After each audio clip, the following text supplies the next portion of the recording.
In the land of 10,000 lakes, a remarkable movement was born.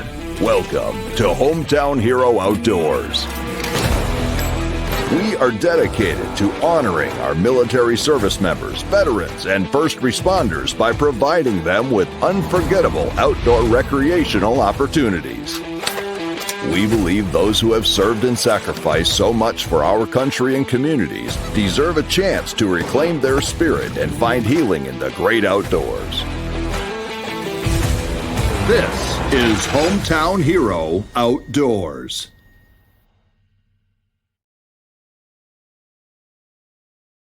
Hello, everyone, and welcome back to the Hometown Hero Outdoors podcast. Today, we have Bob Cook on from Wicked Tuna. Thank you for being here, Bob. We appreciate you. Oh, man, I'm so appreciative to be a part of this. So, yeah, no problem. Let's talk. Let's chat. Yeah, you're a busy man. Let me just give the listeners a quick rundown. I have a bio here for you. Bob Cook's a highly skilled fisherman and a fan favorite captain from the popular reality TV show Wicked Tuna. Known for his deep knowledge of fishing, competitive spirit, and genuine passion for the sea, Bob captains Fat Tuna on the show. Hailing from, I can never pronounce this correctly, help me out. What's the city called? So it's Beverly. I hail from Beverly. I live in Essex, but Gloucester is probably the word that you're trying to say. Gloucester. I'm so bad. Gloucester, yeah. I did that with Dave too. I can't. My enunciation's horrible. So Bob spent most of his life mastering the art of tuna fishing in the North Atlantic. Bob's expertise and leadership are evident as he navigates the challenges of catching prized bluefin tuna, often facing tough weather conditions and fierce competition from other captains. His dedication, strategic approach, and camaraderie with his crew make him a respected figure of Wicked Tuna and within the broader fishing community. Outside of the show, Bob is deeply committed to sustainable fishing practices and enjoys sharing his love of the ocean with his family and fans alike. How was that for a bio? Sound pretty accurate? That sounds pretty accurate. Yeah, absolutely. Well, thank you for being here. I don't know about the fan favorite part, but we're working on it.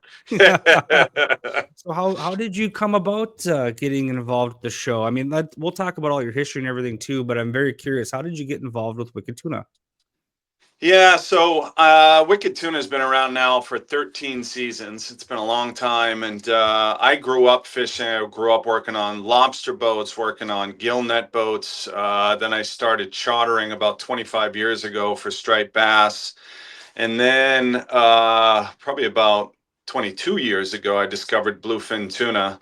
And really, I mean, I was always out there amongst a lot of these guys that are on the show, and they started, like I said, 13 seasons ago, filming, and I was always out there, and they did kind of a casting call, season 2 of the show or something like that, season 3, and I said, what the heck, these guys are, making a paycheck doing this, and an added paycheck. I said, I want to be a part of this, and so I kind of put my name in, and they interviewed us, and at that point, they were kind of looking for characters on the show more than people that actually, I'm just going to say this, actually catch fish. So they had a bunch of people, and they had some really good ones and some not so good ones, and so they were looking for others, and they sort of said, listen, you're a little too clean cut, you're not really a character, you're a little bit too professional, we want some gritty guys and this, that, and the other thing. And so season 3, I really didn't make the cut, and I just kind of forgot about it for years. And then, they kept saying, hey, we'd like you to interview, and I just said, nah, I'm kind of happy doing what I'm doing. And then season 9 came around, and from boat to boat out there, you've got cameras on one boat, and you're always kind of watching the boats around you from the boats that are filming. And they were just sort of seeing us do our thing every day, catch them. And they said, listen, we are sending our production company to Gloucester, Mass, and spending all this money to get footage. We're lacking footage. We're lacking catches. Some of the captains are not producing. None of the captains that are still there, they all produce. But they said, we need other captains. We need to get this done.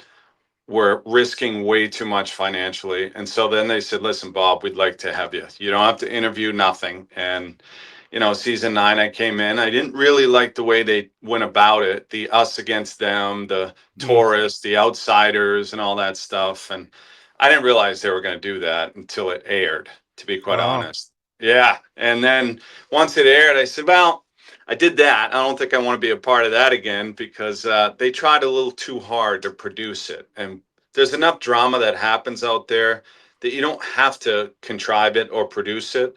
right. So they kind of went back to their drawing board and said, Bob, we'd like to have you back season 10. I said, guys, I really don't want to do it that way. Can you just show us how we really are? And they said, we made a mistake. We had a great show. We tried too hard season 9 to change it. Would you come back season 10 if we promise not to do that again? And I said, we'll see. And then I got back to them and I said, yeah, you know what? I trust you because they kept calling and saying, listen, we won't do that again. And we'll keep it authentic from here on in. We made a mistake. We didn't have to do that. And here we are 5 seasons later. I'm still with it. And they were true to their word. I mean, they let the organic drama that happens every day out there just happen, Right. unfold.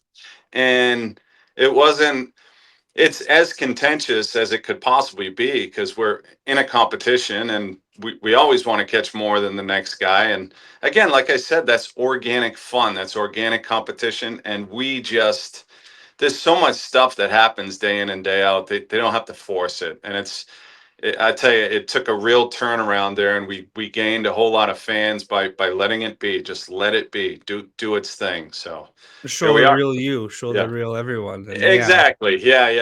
well, I'm So sure they got to try and keep everything a little interesting. So they try to kind of make their own storylines in there in between. But like you said, they don't necessarily need to do that because there's enough things going on.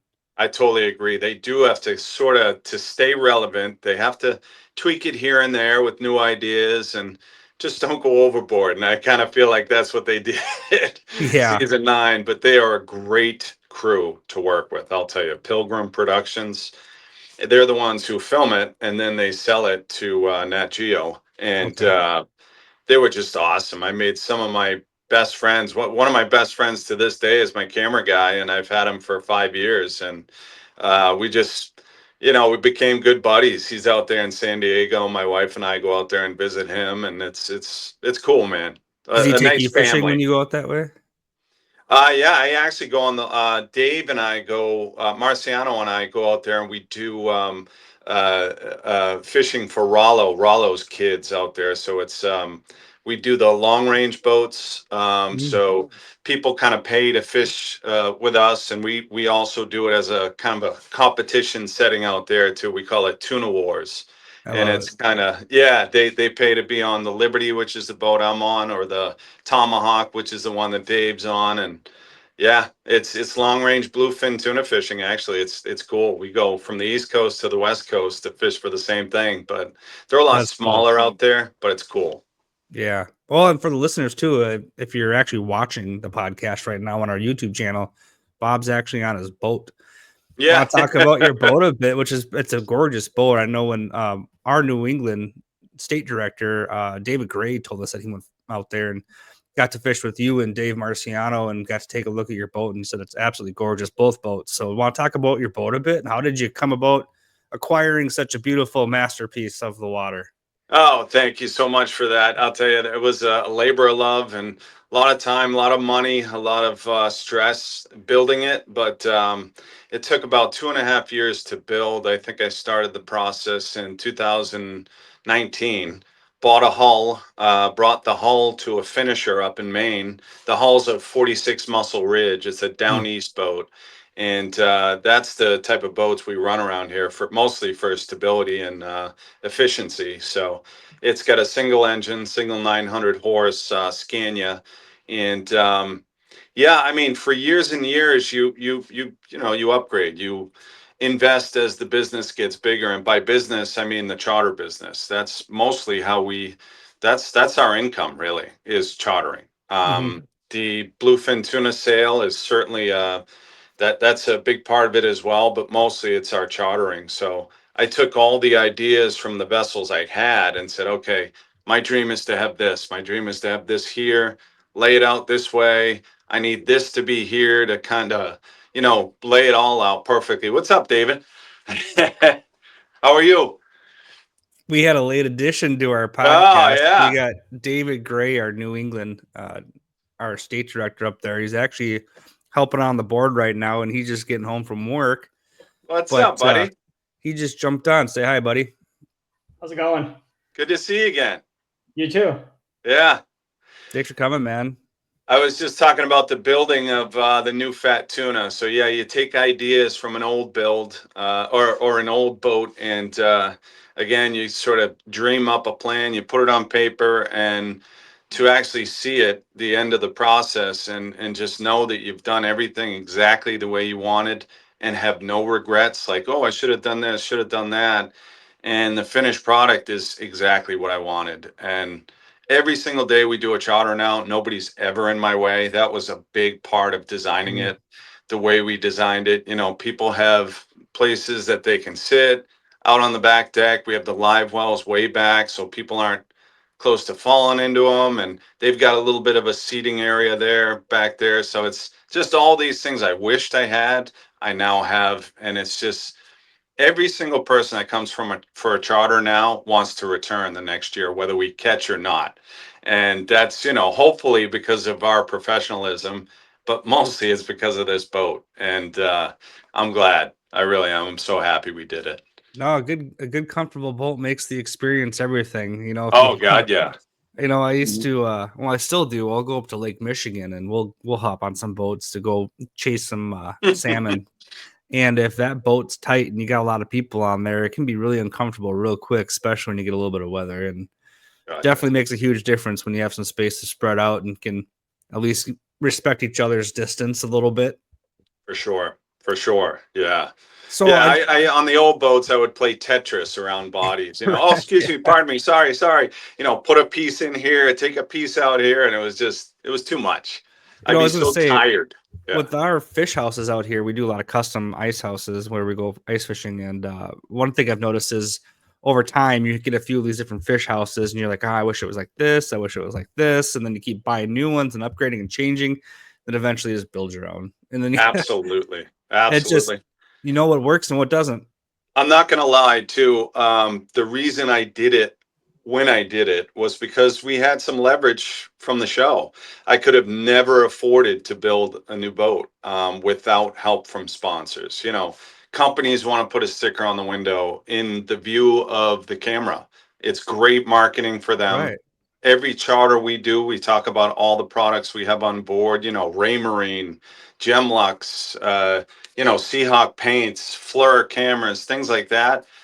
Stid helm chairs, stuff like this. I mean, whenever we bring charters out, a lot of times it's actual boat owners and people who just want to learn the way we do it. And they want to kind of mimic sort of the way we do it. So they buy all the same products. So these companies aren't dumb. They're going to say, well, hey, you're going to help us sell this product. Why don't we put it on your boat? So I begged, borrowed, and stole when I was building this boat. And I'm happy I did because I could have never have afforded it otherwise. Nothing wrong with that, though. I mean, no. If people want to help and get their name out there, you might as well use it if you can. Yeah, absolutely, man.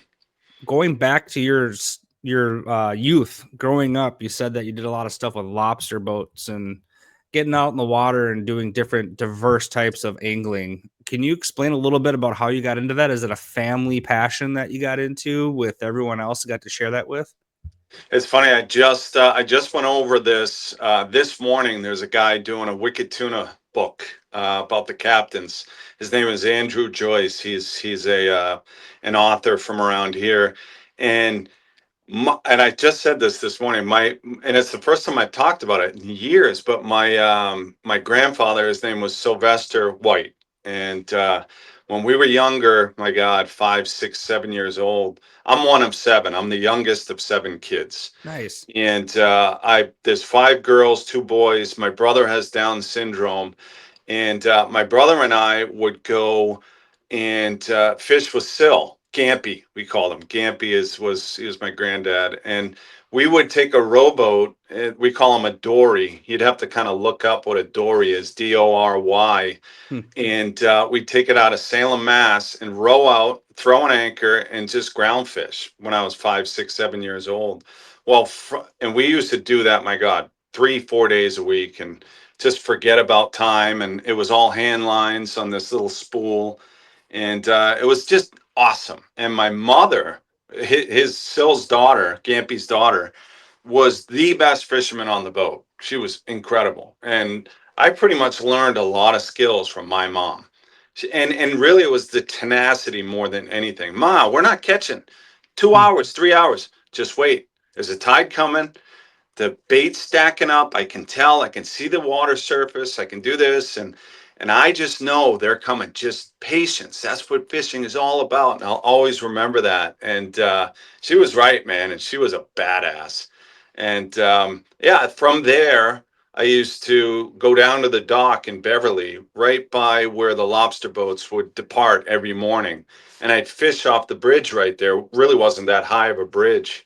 Probably, I don't know, 27 feet off the water. It never really opened. It was a Hmm. stationary bridge.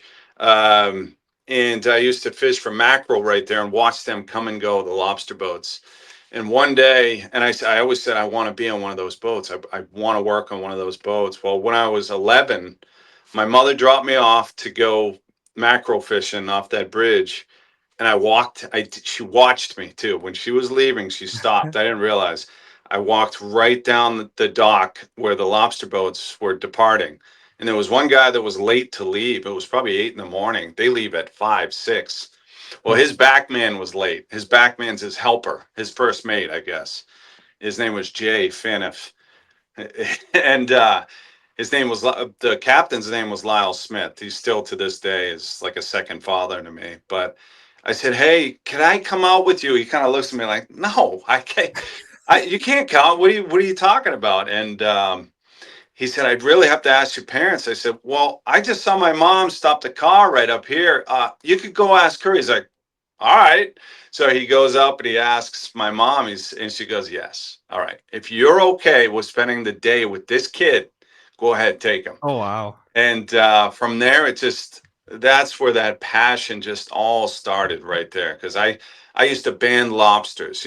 Lobsters here in the North Atlantic, they've got a crusher and a shredder claw, and you've got to, as soon as they come on the boat, you put bands on them, and then you put them in the tank. And that was my job, is banding the lobsters all day long. And geez, from there, I started to around 13, 14, 15, be the first mate. And then inshore lobstering became offshore lobstering, where we go out for 11 days at a time. That was Hmm. insane. It was the That's a long hardest work time. I ever did.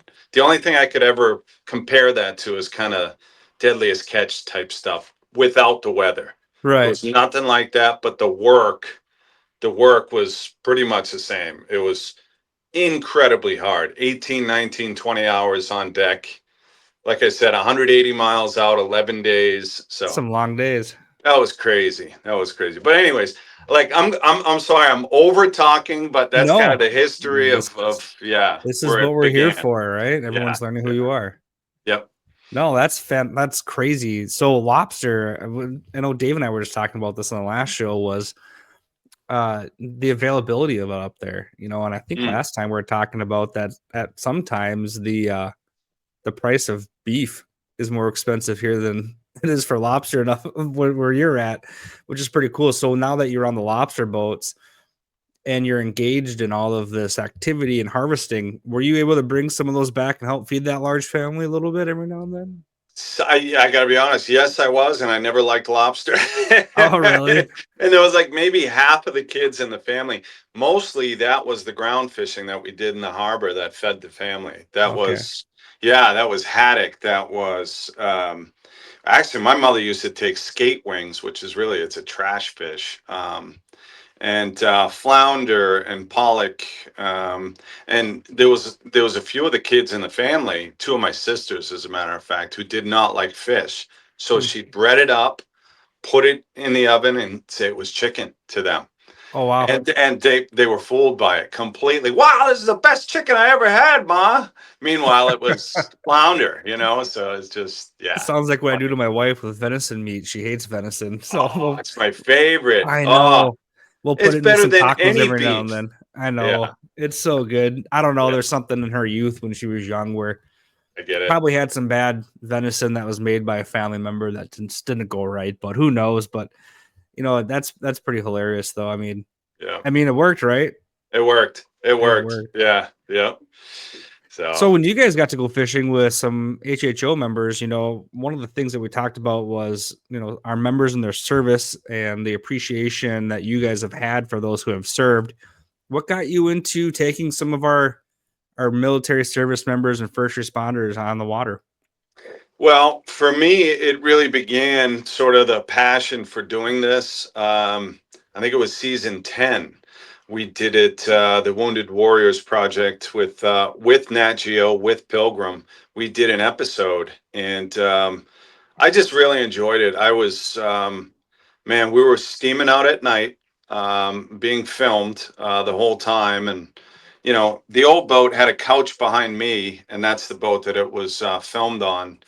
And this was kind of I we were I was headed from point A to point B, right? So Gloucester to, at that point, I think we were going to Stellwagen Bank. And we were headed out there to harvest, right? We were out there filming, and the warrior, his name was Tim Aponte. He was sitting right behind me here, and they put a warrior with everybody with actually 5 out of the 8 captains. I was lucky to be one of the 5 that they filmed that day, or actually it was 3 days, and he was sitting there, and I could see sweat pouring down his face. I kind of looked back. I said, Tim, you all right? You getting seasick? He said, Bob, he was shaking, and he says, Bob, this is so much like a mission. You don't even know, because my Hmm. screens were all red here, so that I had night sort of vision on, and we were going out in the dark. He said, Bob, it's like I'm on a Black Hawk right now.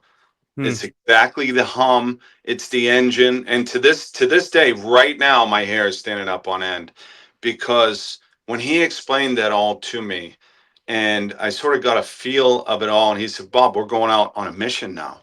The mission is to harvest the bluefin tuna. We've got the hum of the engine. It's a Black Hawk. It's this, it's that. And I was glued to what he was saying. I said, you know what? I'm doing this, and I want to be a part of this in any way, shape, or form I can be every single year. We donate 2 trips a year, and they have to be veterans. It has to be. And we all always get approached to donate trips, for certain raffles here and there, but really they don't have the same impact. And I don't really feel like I'm giving back to, you guys are all selfless. You're incredible human beings, and for us to just give back that little bit, it's the very least we could do. And I'm so happy to be a part of it. I'm honored, really. That's very interesting that you bring that up because I wouldn't have thought about that until you mentioned that. Just Mm. the feel or the vibe of you guys Mm. getting up early, being out there, or you going out late, whatever it may be, but really all of the dynamics revolving around you guys getting out and preparing to do that harvest. Man, that's an interesting correlation. I never thought about that.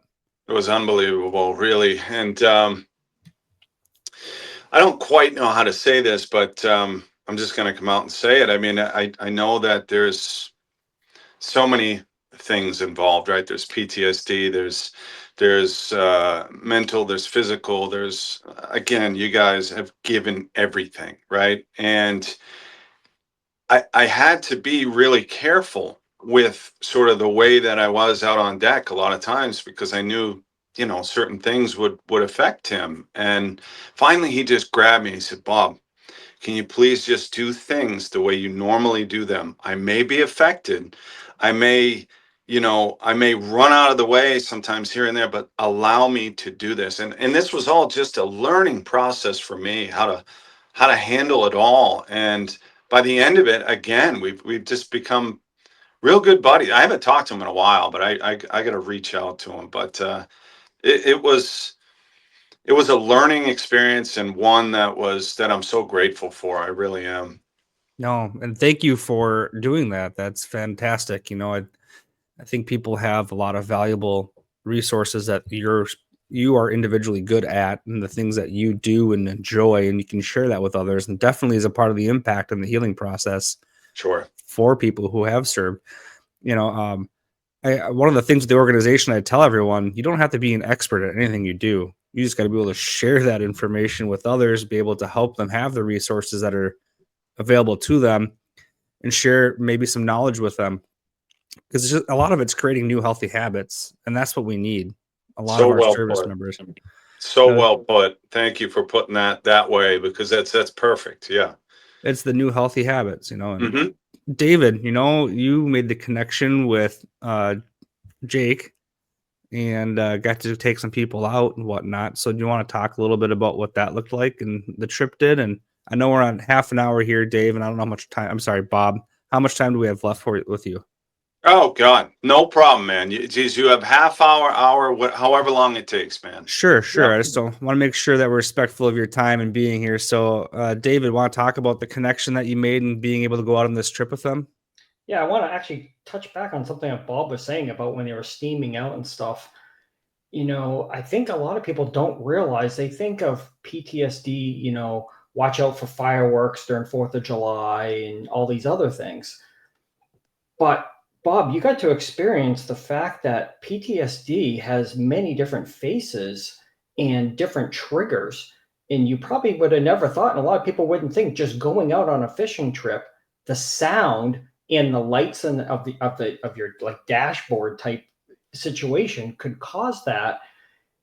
And that's what a lot of people don't understand. You think that it has to be in a situation that, loud noises or whatnot. And it doesn't always have to be that way. It can be very subtle things in certain situations that can cause memories to come up in someone.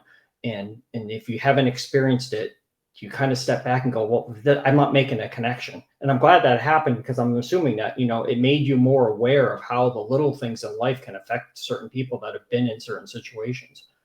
No doubt about it. Yep. Again, as I explained, it was such a learning process, and man, it puts a lump in my throat. But it just, the way you guys explain it, and is just so much more precise than the way I could put it into words.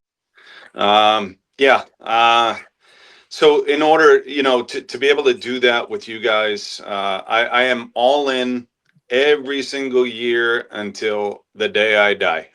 So I love it. I love it. So yeah, it was a great trip that we had. The weather could have been a little bit better. that was insane. If you've ever got out fishing, out in the salt water, you've got to be prepared for just about everything. And You once guys you get were wet, you're wet. troopers. The good thing, it wasn't cold out. That's right. So the guys that did get wet, at least you weren't cold.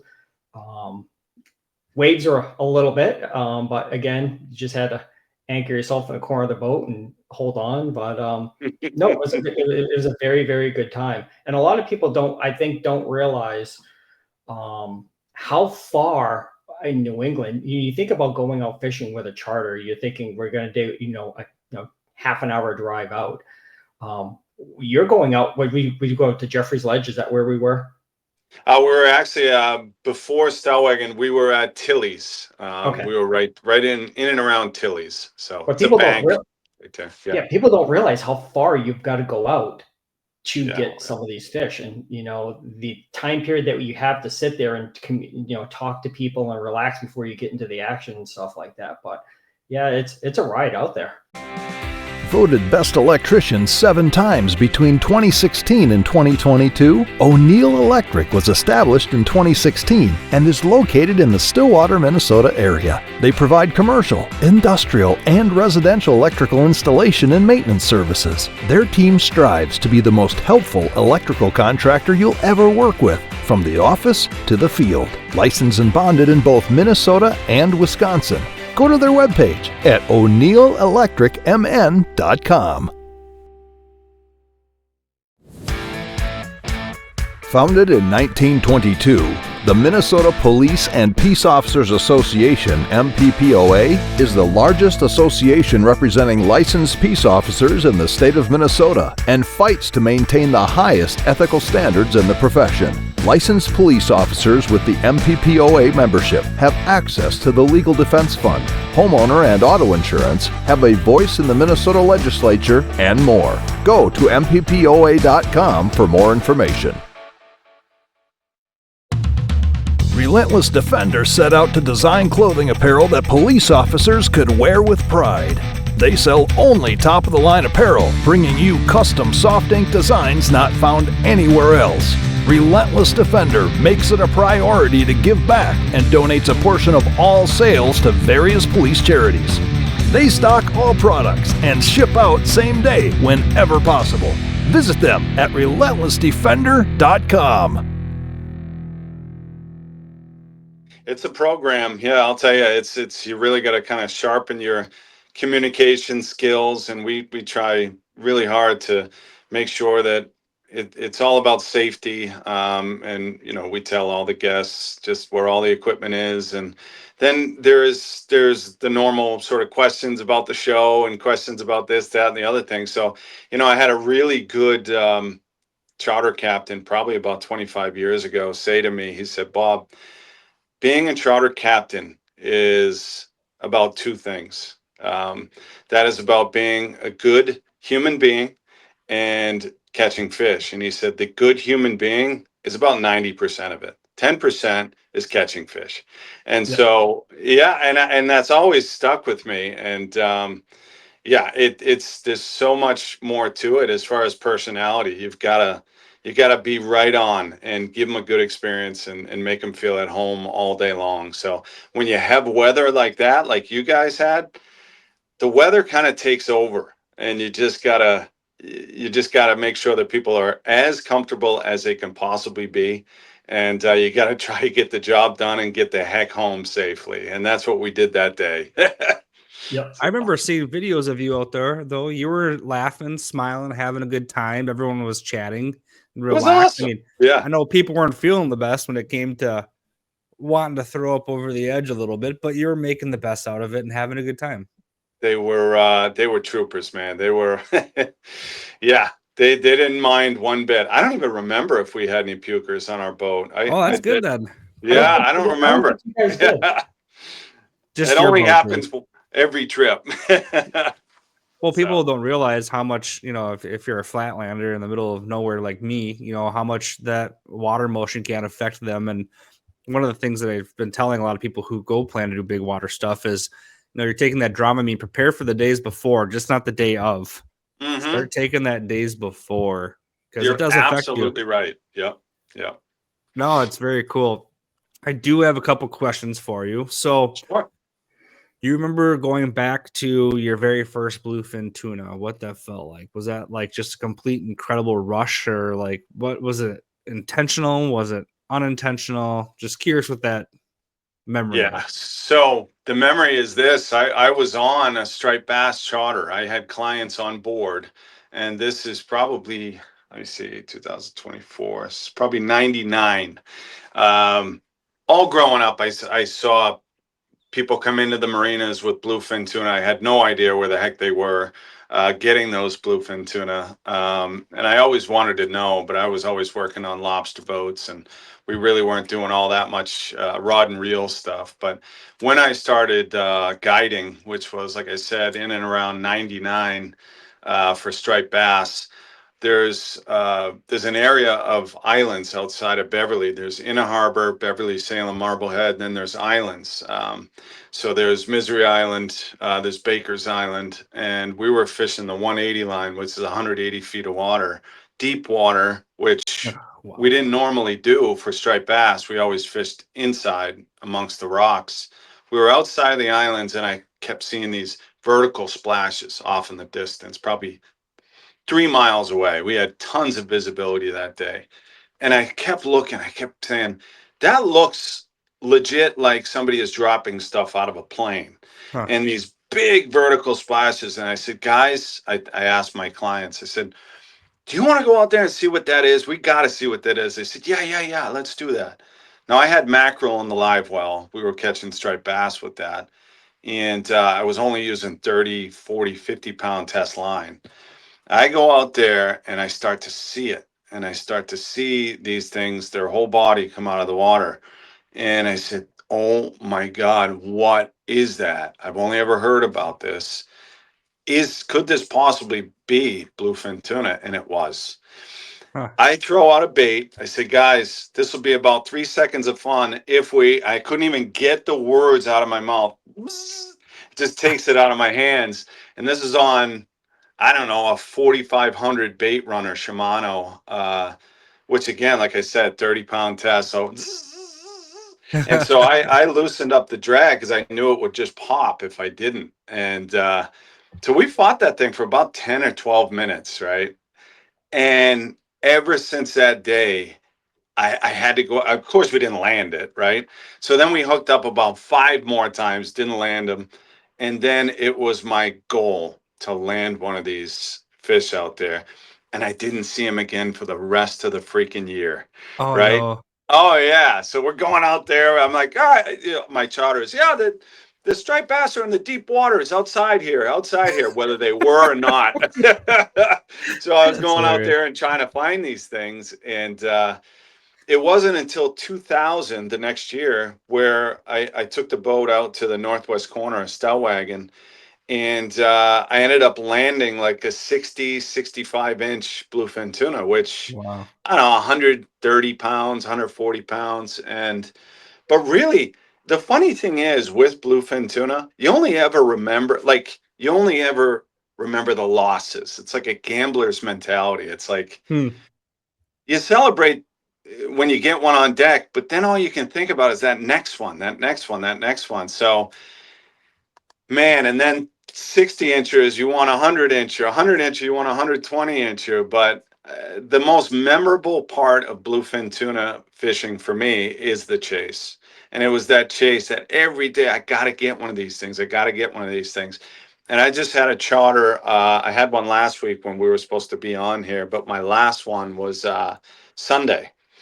And the guys asked me, they said, do you still love this? And I said, guys, it's this time of year when you really realize just how much you love it and how much you love the chase, because you're not doing a whole lot of fishing this time of year. This is the end of our season. So, and I looked at him, I said, guys, I love it more now than I ever have. And Huh. it's that chase. And I couldn't love it more. So once I discovered bluefin tuna, that was the only fish in the ocean that really existed for me. That was it. That was it. And Forever that's all I hooked. ever want to catch. It's nuts. So Wow. What's the biggest that you have taken in? 920 pounds. I can't even believe it. I've probably caught 1,000 of these things and sold 1,000. I've never caught a grander ever. I've never Really? caught one over 1,000 pounds. Every other person I know that is in this game has caught 1,000 pounder. I haven't. It just Wow. pisses me off. But Yeah. 920 you said though. 920. That was That's a big fish. 126 inches. And he That's was crazy. skinny, skinny, skinny. Really? And everybody says, well, how long did that take to land? That thing was 40 minutes. It was nothing. It was easy. Sometimes when they're big, big, big like that, they get real lazy and they just come right to the boat. It wasn't hard Wow. at all. You Yeah. know, you said 40 minutes, that's crazy because, us from the Midwest, that is not something that you hear about. How long would it take you to land that fish? 40 minutes. Well, what was it? Not here. That does not happen here. So what is a normal length to reel one of those in take usually? I said 40 minutes is not that bad. So what is I one would that say is that's that the bad? average. That's the Okay. average. If you're with a crew that knows what they're doing, it's 30 minutes to an hour. So Hmm. we bring charters out there, and our coaching and the fact that we use the boat quite a bit to kind of chase after that fish in reverse and gain line back. And then our coaching, kind of what to do, assist the line onto the reel and things like that.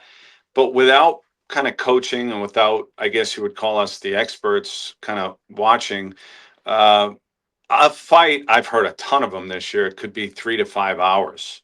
If Jeez. you don't run that drag at the right setting, if you're not using the boat, if you're not doing all the things kind of required to I guess lessen the time that it takes to get that fish in. Our longest fight we ever had was 5.5 hours, and we lost that fish. Oh no. Oh, That was terrible. Again, oh. it's only ever the ones that you lose. That, like, I can't remember the ones that we landed this year, but I can remember the ones we lost. Ah. Absolutely, yeah. So Well, go ahead, David. So a fish like that, 120-inch fish, how old does it take to get a fish that big? how did you say how old? Yeah, how old is a fish like that? I had a chart that I always refer to. I'm gonna guess that one's about 23 years old, and I Wow. could be 4 or 5 years off. But it's in and around there. It's in and around there. So So yeah, That's amazing. keeper size is what, 60, 65? Is that what it is for commercial? 73, 73. 73 and above. Yep, yep. So a fish like that is 10, 15 plus years old? Around that, yep. I'd say 8 to 12 years old. I think so. Yeah, I'm gonna have to refer to my chart. I'm terrible at this type of stuff, but I've got a chart when clients ask that I pull up, and I'm like, well, here it is. I'm just terrible at kind of knowing, Oh, but I that's can all give right. you a sort of ballpark. But So you see on a show a lot of times you guys are out there looking for whales because with whales there's more food and everything else. You ever accidentally whale ever hook up at all? only ever, yes, and that happens probably once every couple of years, and that's only when they're meandering through the same bait that the tuna are fishing on in. We've got two floaters out there, lines, and they'll just meander through and kind of go on their side, and a peck, on the humpback whale, let's say, or a minke or something like that, may catch the line, and that's it. But they never actually eat a bait. They never do that. They'll never ever do that. And it's very, very seldom that we'll even get, like, they're too smart. Whales are too smart, and so are dolphins as well. I've hooked one dolphin in my whole entire fishing career, and for some reason he bit the bait, but it was dusk. It was low light. He just made a bad mistake, and I brought that dolphin all the way to the boat, and you should have seen it.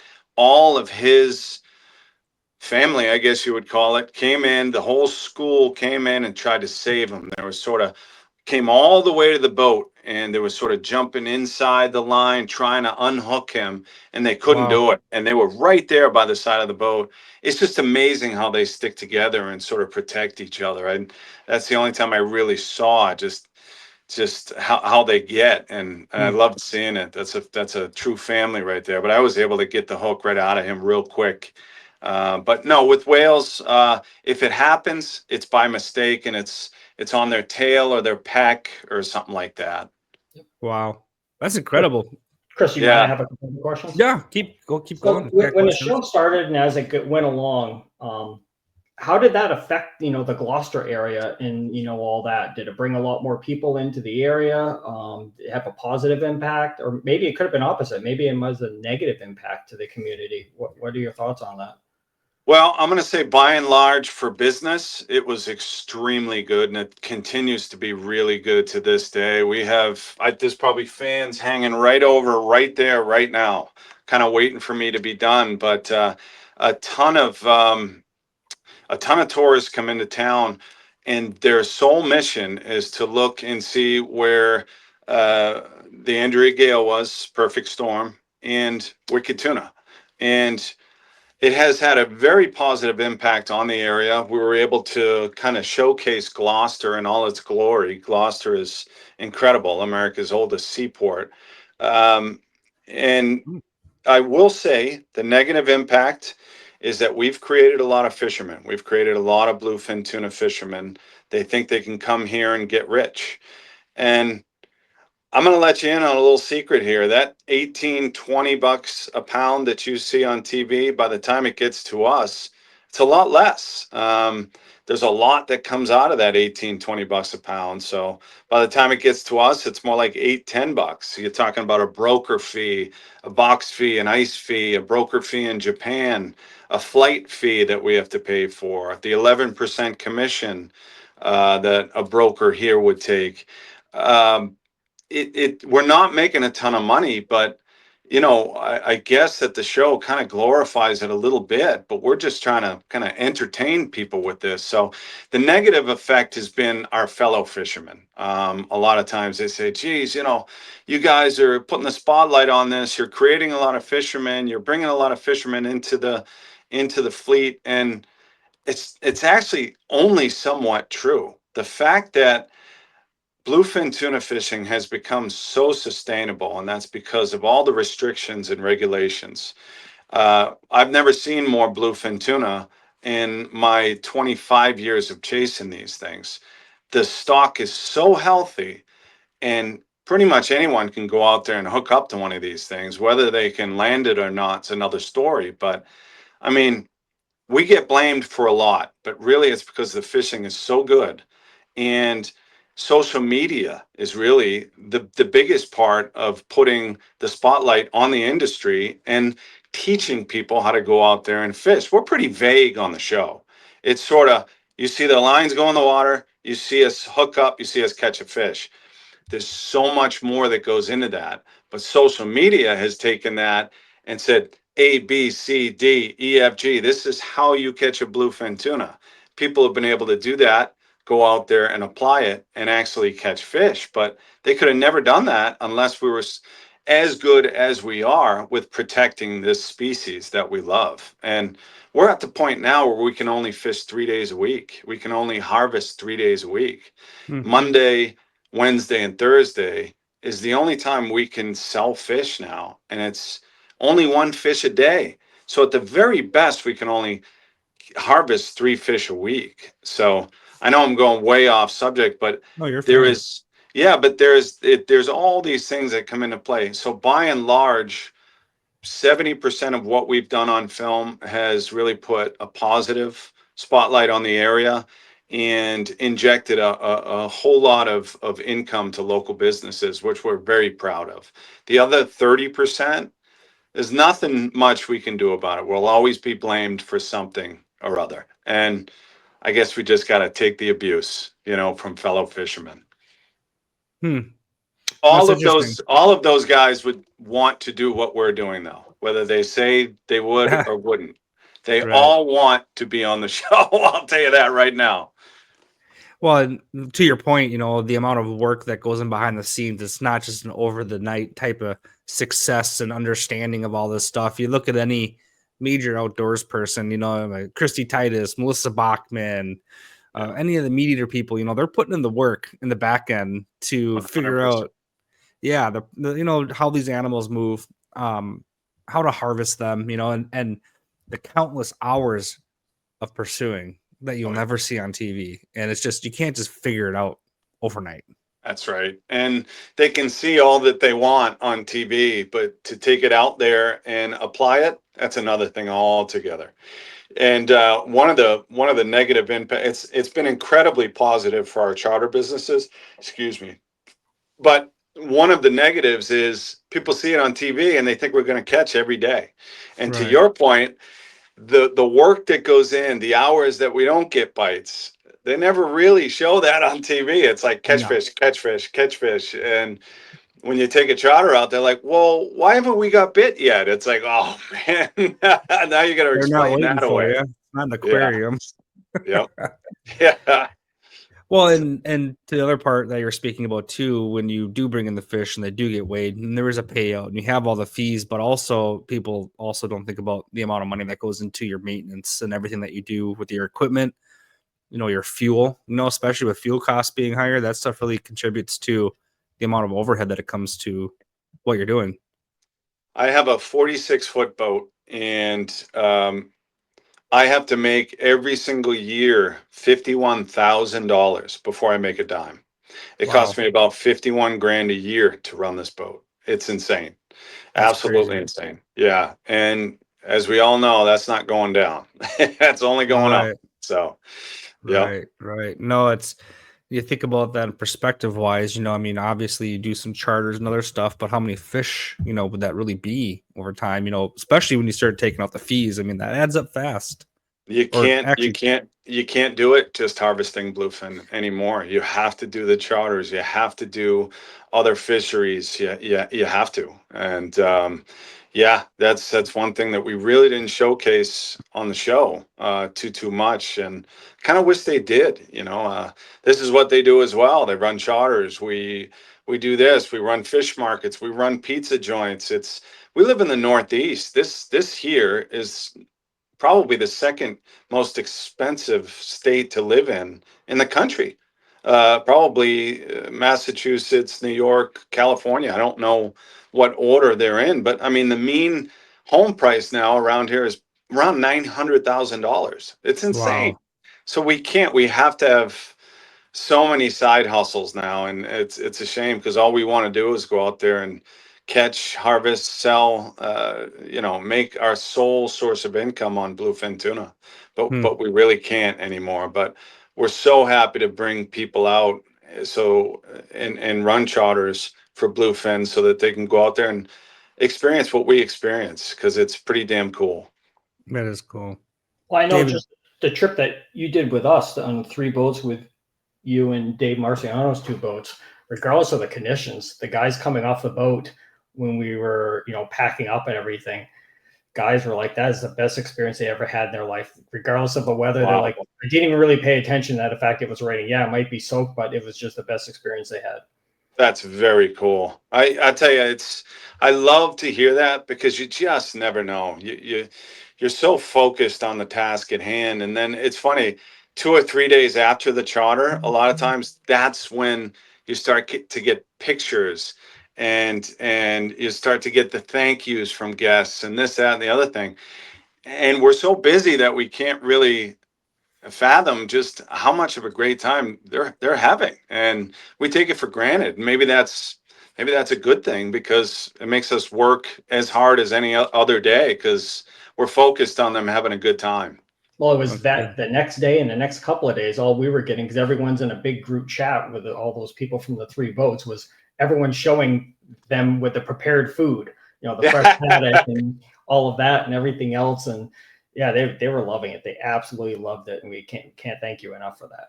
Oh, of course. Geez. Again, it's like I said before, and perhaps, a lot of times I don't explain it as well, but honestly, what you guys do for us is a heck of oh my God. Anyways, it's the very least we could do, and we're so happy to do it. Yeah. Oh, it's cool. I know I get asked all the time, what kind of things do you guys get to go do, or what do you put on for your members and whatnot? And we talk about all the various trips and outdoor stuff we have. And I'm like, oh yeah. And I said, David Gray up in New England recently did a trip with the Wicked Tuna guys. And everyone's like, what? It's so funny. Their mouth just hit That's the very floor. cool. So no, they're just, the amount of appreciation that we have for you and helping our members is off the charts. And I'm excited for doing it in the future again, if we have that ability. And I appreciate everything you've done for us. And it does make a difference in people's lives. Like we talked about new healthy habits and experiences, and showing that people do care. I think that goes a very, very long way. Very cool. Very cool, guys. Well, we are coming up on an hour here, and I just wanted to take a few minutes here to see if there's anything you want to talk about, or David, do you have any additional questions or things that you'd like to say? No, I just want to thank you again for the experience and everything. It was, for some of our trips, has had a lot of people across the country that put in for the trips. What a lot of people don't realize, I mean, I'm just up here in New Hampshire, so I'm, stone's throw away from you guys. We see this stuff and we do this stuff all the time, but to offer this to other people where it becomes a bucket list item, someone flying in from someplace just to get on the boat to go out there means the world to these individuals. And again, can't thank you guys enough for offering this, and hopefully we can do something like this in the future, and being able to have that connection. It goes both ways. This is also a once in a lifetime opportunity for myself and my mate to spend time with you guys. Is really, it's incredible for us too, experience wise. I don't know. I wouldn't change it for the world. It's great. It really is. And so anything we can do is still not enough. And anything you guys need. This one's scary. 66% of Americans would struggle to pay for a $1,000 emergency. We don't keep any money in the savings accounts, right?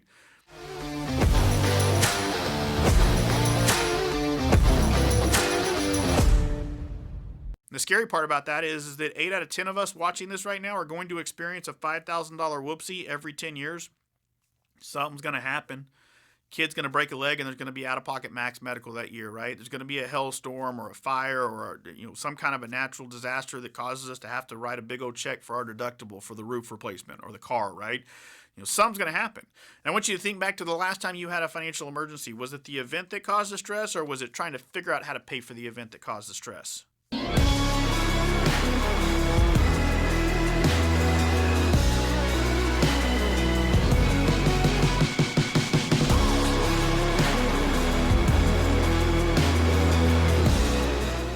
And there's one thing I wanted to touch on too for any fans of the show that are out there. Nat Geo, I'll just say it, they did not pick up season 14. So Wicked Tuna did not film season 14, but we are on the phone with the agents every single day. And Wicked Tuna is still the highest rated show Nat Geo's ever had. And even season 13 was one of the highest ratings it's ever had in 13 seasons. So Wow. there are people lining up to get this show. And so right now it's well above my pay grade, but stay tuned. There's big things that I think are going to happen here. So your favorite Fantastic. captains will be back. So Good. That's crazy. I mean, that's a bummer though. At the same time, if you guys have ratings that great, that's kind of a weird move. But yeah, higher powers, bigger paychecks, bigger decision makers. I hear you. So what happened there is they're owned by Disney, Nat Geo, and the TV world is, and live TV especially, is non-streaming networks. I don't fully understand what goes into it. I know they made plenty of money off the show. There was a lot of really good marketing that went on. So I'm still not sure to this day, no matter how many times people explain it, why they wouldn't pick it up if it was their highest rated show. And what Right. it was explained to me was a production company, which is Pilgrim, sells it to Nat Geo. Nat Geo actually has to fork out the money to buy it. And they no longer really want to do that. They want to do their own original programming, no matter how successful the show is. So So now we have to pivot away from that, not knowing that that was the landscape now in the future of TV. And so we have to kind of pick up and say, and our agents and streaming platforms and other networks have to say, okay, this is what we've got now. How do we move forward with this? Are you guys out of contract? Which right now we are. And so right now there's a lot of stuff happening, and we're hoping to be filming next season. I think we will. Good. No, it's pivot. Pivot. That's all. That's it.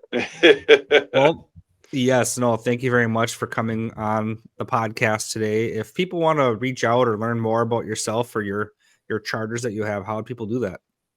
Yeah, thanks for asking. So it's fattunacharters.com. It's as simple as that. And all of what we offer is on there. We do early season ground fish trips, which is what we did. And so that's haddock. And, you can keep 15 per person. And so if you have 6 people on the trip, that's 90 fish, hopefully That's a lot. going home with you. Yeah, in the coolers. So we do that May 1st to June 15th.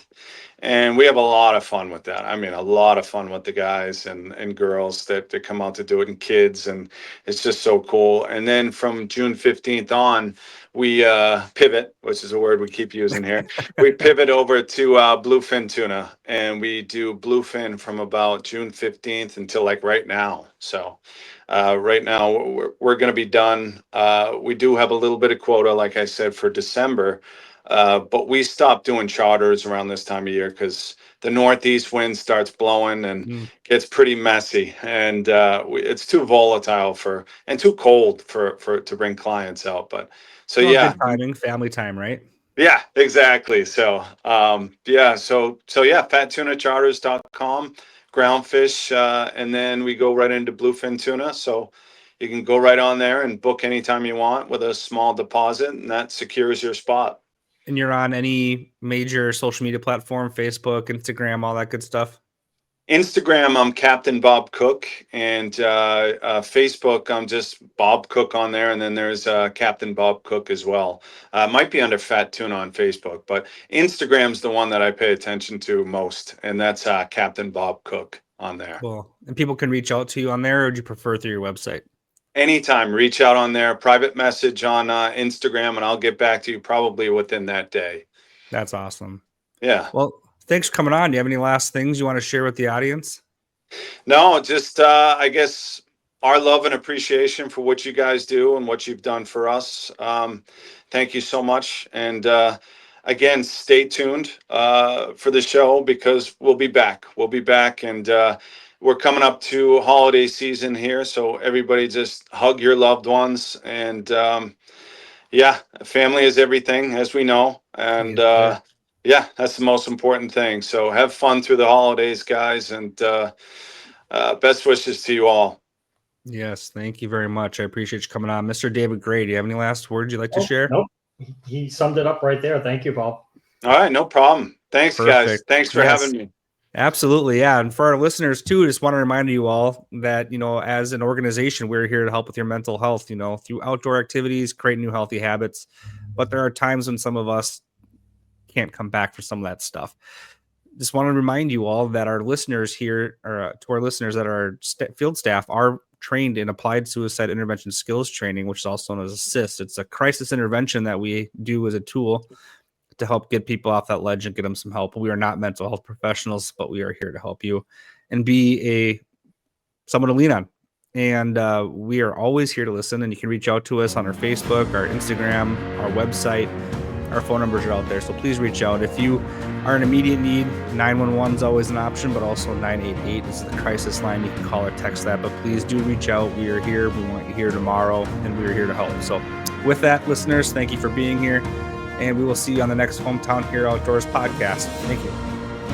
The Hometown Hero Outdoors podcast is made possible by the following sponsors: O'Neill Electric Contractors, the Minnesota Police and Peace Officers Association, Relentless Defender Apparel, and Financial Cop Financial Advisors. Thank you for listening to the Hometown Hero Outdoors podcast. For more information, visit our website at hometownherooutdoors.org.